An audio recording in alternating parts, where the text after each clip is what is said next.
Ron, thank you. See you in a few. Now to do details tonight about a story that went viral. ICE is responding to the viral video that shows conflict between law enforcement and activists outside a restaurant in Orange Mound. Here once again is Action News 5's Garner Montgomery with the video and the explanation from ICE.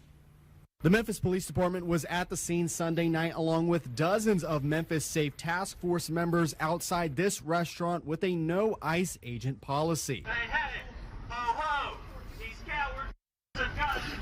This video was shared by activists protesting the National Guard's presence outside the sandwich shop on Pork Avenue, saying the owner asked the troops to leave.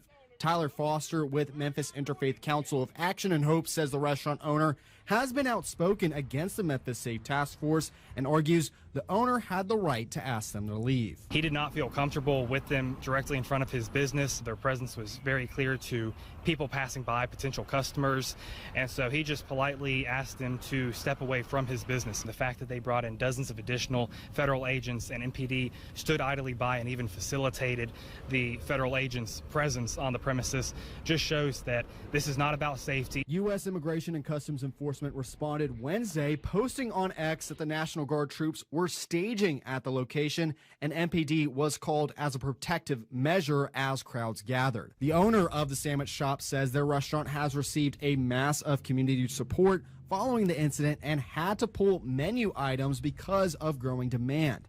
Reporting in Orange Mound, Garner Montgomery, Action News 5.